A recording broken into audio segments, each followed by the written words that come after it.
అయితే చంద్రబాబు నాయుడు గారు ముఖ్యమంత్రిగా గెలిచిన తర్వాత మొదట ఆయన సంతకం మెగా డిఎస్సి పైన చేస్తానని చెప్పారు. అయితే ఇప్పుడు ఆంధ్రప్రదేశ్లో దాదాపు 24,000 వరకు కూడా ఉన్నాయని చెప్పేసి విన్నాం.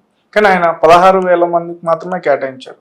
దాని గురించి తమ్ముడి వివరాలు నేను చూడాలి, కానీ స్థూలంగా చెప్తాను. దక్షిణాది రాష్ట్రాల్లో 17 పిల్లలకి లేక 18 మంది పిల్లలకు ఒక టీచర్ ఉన్నారు. ఏ లెక్క చూసినా కూడా టీచర్ల సంఖ్య సరిపోతుంది. కొన్ని సబ్జెక్టులో కొరతలు ఉండొచ్చు, కానీ మనకేమిటంటే ఉద్యోగం అనగానే ప్రభుత్వ ఉద్యోగం మన మనసులో పడింది. ప్రభుత్వం ఉద్యోగాలు ఇచ్చేది సమాజంలో 100 మంది పనిచేస్తుంటే 3 ప్రభుత్వంలో వస్తాయి. మిగతా 97 మంది ఏమవుతారు? మీకు ఒక 100 పోస్టులు రేపు ప్రకటిస్తే 1,00,000 మంది పోటీ పడతారు, లేకపోతే 2 లక్షల మంది పోటీ పడతారు. అంతమంది పోటీ పడితే 100 పోస్టులు. ఆ 100 పోస్టులు ఎవరెవరికి వస్తాయి. మరి మిగతా 99,900 మంది సంగతి ఏంటి? ఇప్పుడు ఎన్నికల్లో మరి ఈ రకంగా ఉపాధి ఇస్తే బాగుంటుందని కోరుకుంటున్నారు కాబట్టి ఓకే, ఉన్నంతవరకు అవసరమైన చేయాలి, అవసరం లేకపోతే చేయకూడదు. కానీ ప్రభుత్వం అన్నది ఉద్యోగాలు ఇవ్వటం కోసం కాదు. ఈ మాట చాలా స్పష్టంగా, చాలా గుండెకు సూటిగా హత్తుకునేలా చెప్పాలి. ప్రభుత్వం అనేది మన ఉమ్మడి సేవలు చేయడం కోసం, మన పన్నుల డబ్బుతో. విద్య కోసం ఆంధ్రప్రదేశ్లో సగటున ఒక్కొక్క బిడ్డ మీద ఏడాదికి 90,000 రూపాయల పైన ఖర్చు అవుతుంది. 90,000 రూపాయల పైన. 180 మంది పిల్లలకి పొట్టగోస్తే అక్షరం మొక్క రావటం లేదు. పిల్లలు తప్పు కాదు అది. ఈ డబ్బు ఖర్చు అంతా కూడా పిల్లల విద్య మేధస్సు వికసించడం కోసం పెడుతున్నామా, కొంతమందికి ఉద్యోగాలు జీతాలు పెంచడం కోసం పెడుతున్నామా? ఆత్మసాతం చేసుకోవాలి మనం. వేలం వేరు అయిపోయింది మనకి. జాబ్ క్యాలెండర్, ఉద్యోగాలు ఇవ్వటం. ప్రభుత్వం ఉద్యోగాలు పని చేయరా? పన్నులు ఇచ్చాను, పన్నుల డబ్బుతో పని చేయ మాకు.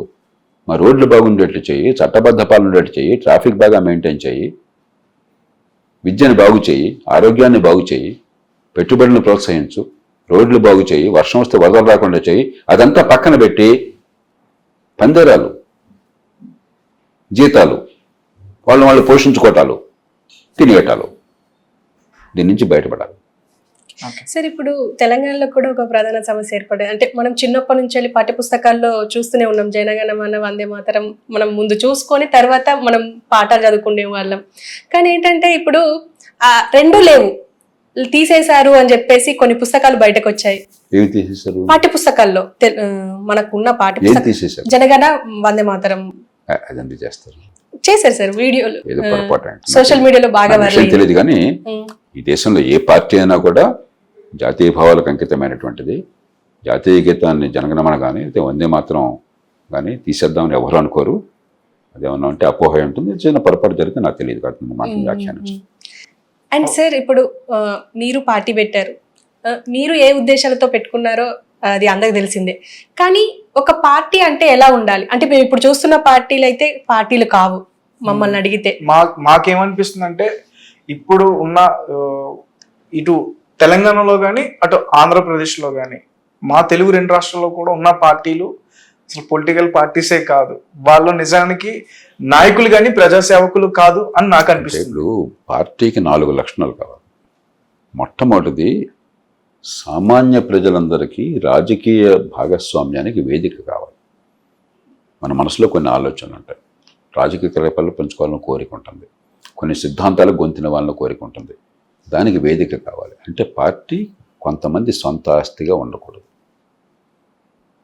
రెండోది, పార్టీలోకి సమర్థుల్ని, నిజాయితీ పరుల్ని ఆహ్వానం పలికే తీరు ఉండాలి. అంతేగాని నాకు బాగా ఊదే వాళ్ళని, పూర్తిగా నాకు ఏ మాట అంటే తానంటే తందాననేవాడిని అలా కాదు.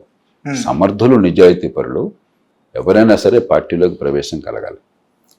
ఆ సమర్థులు, నిజాయితీ పరులు నిజాయితీగా అవినీతికి పాల్పడకుండా హేతుబద్ధమైన విధానాలు, అంటే తాత్కాలికమైన తాయిలాలు, కులం, మతం వీటి ఆధారంగా కాకుండా వాళ్ళ శక్తి సామర్థ్యాలు, వాళ్ళ ఎజెండా, వాళ్ళ గత చరిత్ర, వాళ్ళ విశ్వసనీయత, వాళ్ళకు ఉన్నటువంటి బలమైనటువంటి భావజాలము, దాని ఆధారంగా పెరిగే అవకాశం కలగాలి. ఆ తర్వాత పార్టీలు ప్రజలకి నిర్దిష్టమైన ప్రత్యామ్నాయాన్ని చూపగలగాలి.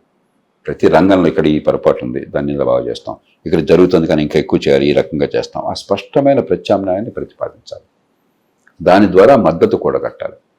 ఆ మద్దతు కూడగట్టాక ప్రభుత్వంలోకి రమ్మని ప్రజలు ఆశీర్వదిస్తే ఏ అయితే హామీలు ఇచ్చామో ఏ ప్రత్యామ్నాయాలు ప్రకటించామో దాన్ని అమలు చేసే శక్తి ఉండాలి.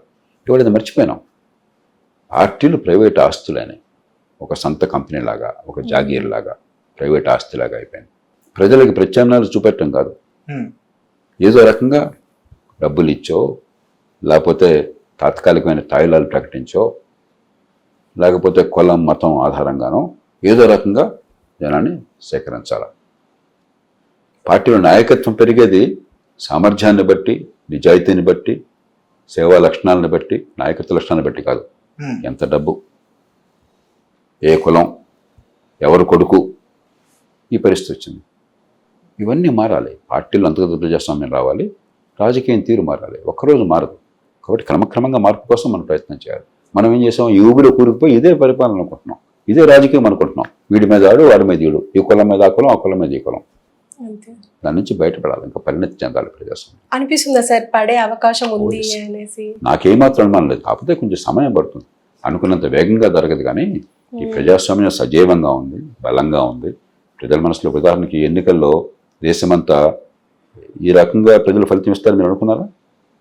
అన్ని పార్టీలు కూడా జాగ్రత్తగా ఉండాలి. ప్రజలు మేలుకుంటున్నారు, అర్థం చేసుకుంటున్నారు. మనం వాళ్ళని ఇష్టం వచ్చినట్టుగా ఏదైనా చేయొచ్చు అని చెప్పి అనుకోకూడదు, అని అర్థం చేసుకుంటున్నారు. కాబట్టి ప్రజల్లో నిజమే చదువు లేదు, కానీ ఇంగిత జ్ఞానం అన్నది. మంచి చదువు ఉండి స్థానిక ప్రభుత్వాలు బలపడితే ప్రజల్లో ప్రజాస్వామ్యం మరింత పెరుగుతుంది. అయోధ్య అసలు దేశమంతా అందరం సెలబ్రేట్ చేసుకున్నాం, హిందువులు, ఈవెన్ ముస్లిమ్స్ కూడా వెళ్ళారు. కానీ అయోధ్యలో ఈ పార్టీ ఓడిపోయింది, ఎందుకంటారు? అందుకే ఇప్పుడు పార్టీలు ఏమనుకున్నా కూడా ప్రజలు మతానికి రాజకీయానికి మధ్య సంబంధాన్ని పెద్దగా చూడలేదు.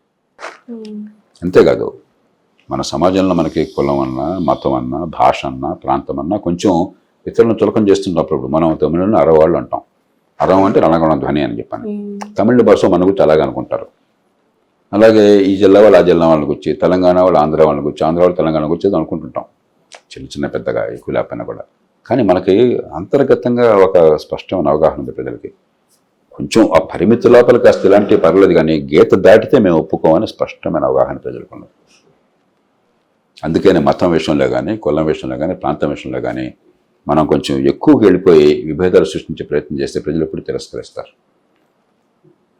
రామాలయం గురించి ఎవరికి అభ్యంతరం ఉండదు, కానీ రామాలయమే పరిపాలనకి ప్రామాణికం కాదు. మంచి పరిపాలన కావాలి. ప్రజలందరూ కూడా దేశంలో ఈ పార్టీ, ఈ ప్రాంతం, ఆ ప్రాంతం లేకుండా మాకు సంక్షేమం కావాలి, అభివృద్ధి కావాలి, అభివృద్ధిలో మాకు వాటా కావాలి.